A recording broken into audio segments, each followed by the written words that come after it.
Hello friends, welcome to Jenny cooks. Friends, இன்றைக்கி jangiri recipe எப்படி செய்யுதுன்னு பார்க்கலாம். ரொம்ப அருமையான முறையில் சிம்பிளாக நான் சொல்லி காட்டியிருக்கேன். தீபாவளி வரப்போகுது.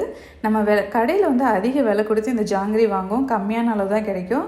ஆனால் வீட்டில் ஒரு 1/4 கிலோ உளுந்து போட்டிங்கனாலே ஒரு 1.5 கிலோ பக்கம் நமக்கு கிடைக்கும். கண்டிப்பாக நீங்கள் ட்ரை பண்ணி பாருங்கள். இந்த ஜாங்கரி ரெசிபி வந்து எல்லாருமே ட்ரை பண்ணுங்க. இது வந்து ஜிலேபின்னு சொல்லுவாங்க. ஆனால் முறையாக வந்து ஜிலேபி வந்து மைதாவில் செய்கிறது. இப்போ இந்த ஜாங்கரி செய்கிறதுக்கு நான் 200 கிராம் உளுத்தம்பருப்பு நான் ஊற வச்சுருக்கேன். 1 மணி நேரத்துக்கு முன்னாடி ஊற வச்சுருக்கிறேன். இதுக்கு தேவையான அளவு பச்சரிசி நீங்கள் சேர்த்துக்கோங்க. ஒரு சிலர் வந்து அரிசி சேர்க்க மாட்டாங்க, ஆனால் அரிசி சேர்த்தாலும் நல்லாயிருக்கும், மேலே கொஞ்சம் கிறிஸ்பியாக இருக்கும். இப்போ ஒரு 50 கிராம் பச்சரிசி 1 மணி நேரத்துக்கு முன்னாடி ஊற வச்சுருக்கேன். இப்போ கிரைண்டரில் ஃபஸ்ட்டு பச்சரிசி போட்டு ஆட்டிக்கோங்க. அதுக்கப்புறமா உளுந்து அது கூட சேர்த்து நல்லா வடை பதத்துக்கு, உளுந்து வடை பதத்துக்கு நல்லா புசு புசுன்னு ஆட்டிக்கோங்க. ஜாங்கரி மாவு பார்த்திங்கன்னா நல்லா இந்த மாதிரி உளுந்து வடைக்கு அரைக்கிற மாதிரி நல்லா அரைச்சி எடுத்துக்கணும். நல்லா சாஃப்டாக, தண்ணி அதிகம் செய்யக்கூடாது. இப்போ அரைச்சோடனே வேறு ஒரு பாத்திரத்தில் நான் மாற்றிக்கிட்டேன். ஒரு 5 நிமிஷம் ஒரு 2 நிமிஷம் கை வச்சு இந்த மாதிரி நல்லா கலந்து கொடுத்திங்கன்னா நல்லா மாவு சாஃப்டாக ஃப்ளஃபியாக வரும். நல்லா கலந்தாச்சு. ஃபுட் கலர் இது கூடயும் சேர்க்கலாம், அல்லது ஜீராவிலையும் சேர்க்கலாம், அது உங்களோட விருப்பம். இப்போ சர்க்கரை பாகு காய்ச்சிக்கலாம். 1 கப் உளுந்து எடுத்து இல்லைங்களா, அதனால் 3 கப் சர்க்கரை சேர்க்குறேன். 3 மடங்கு சர்க்கரை. 200 கிராம் உளுந்துக்கு 600 கிராம் சர்க்கரை சேர்த்துருக்குறேன்.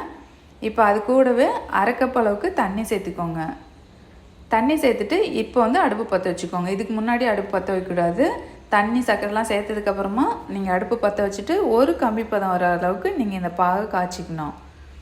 இப்போ இந்த சர்க்கரை பாகு காய்ச்சும்போது அந்த மேலெல்லாம் அழுக்கு வரும். அதனால் ஒரு 1/2 டீஸ்பூன் லெமன் ஜூஸ் இது கூட விட்டுக்கோங்க. லெமன் ஜூஸ் வந்து இந்த அழுக்கையும் நம்ம எடுத்துடலாம். அதே மாதிரி சர்க்கரை பாகு காய்ச்சதுக்கப்புறமா சீக்கிரமாக கட்டாது. இப்போ ஒரு கம்பி பதம் வந்துடுச்சு. ஸ்டவ் ஆஃப் பண்ணிவிட்டேன். ஒரு கம்பி பதம் எப்படின்னு காட்டுறேன் பாருங்கள். கொஞ்சமாக கையில் இப்படி எடுத்துகிட்டு பார்த்திங்களா, இதுதான் ஒரு கம்பி பதம். ஸ்டவ் ஆஃப் பண்ணி வச்சுருக்கேன். இது கூட வந்து ஃபுட் கலர் சேர்த்துக்கலாம். நான் வந்து ரெட் கலரில் சேர்த்துருக்கேன். உங்ககிட்ட என்ன வேணாலும் சேர்த்துக்கலாம், ஆரஞ்சு அல்லது எல்லோ எது வேணாலும் சேர்த்துக்கோங்க. இப்போ ஸ்டவ் ஆஃப் பண்ணிவிட்டு ஒரு ஓரமாக இது இருக்கட்டும். நம்ம எண்ணெயும் சூடு பண்ணிக்கலாம். இப்போ இந்த மாதிரி ஒரு பாலித்தீன் கவர் எடுத்துகிட்டு இந்த மூலையில் கொஞ்சமாக கட் பண்ணி உள்ளே மாவு நிறச்சிட்டு நம்ம ஜிலேபி சுற்றிக்கலாம். இந்த கொஞ்சம் தூரமாக வச்சு சுற்றணும், இல்லாட்டினா அந்த பாலித்தீன் கவர் வந்து மெல்ட் ஆயிரும். அல்லது கேக்கு க்ரீம் டெக்கரேட் பண்ணுவோம் இல்லைங்களா, அந்த நாசில் எடுத்துருக்கேன். அதுவும் அந்த பைப்பிங் பேக் என்கிட்ட இல்லை, அதனால ஒரு சப்பாத்தி கவர் எடுத்துகிட்டு இந்த மாதிரி உள்ளே வந்து செட் பண்ணியிருக்கேன். மாவு இதுக்குள்ளே போட்டு நான் சுற்றி காட்டுறேன் பாருங்கள். ஒரு பிளேட்டில் ஒரு 2 ரவுண்டு இந்த மாதிரி விட்டு பார்த்துக்கோங்க. விட்டுட்டு சுற்றிலும் பூ மாதிரி இப்படி செஞ்சிங்கன்னா சூப்பராக அழகாக வந்துடும். ஒரு 2 ஜிலேபி அந்த மாதிரி சுற்றுறதுக்கு கொஞ்சம் சொதப்போம், அதுக்கப்புறம் அழகாக வந்துடும். இப்போ ஆயில் வந்து சூடாகிட்டு இருக்குது. ரொம்ப ஹை ஃப்ளேமில் வைக்காதீங்க, லைட்டாக சூடாகிடுச்சு. கொஞ்சமாக மாவு விட்டு பாருங்கள், நல்லா பொரியுது.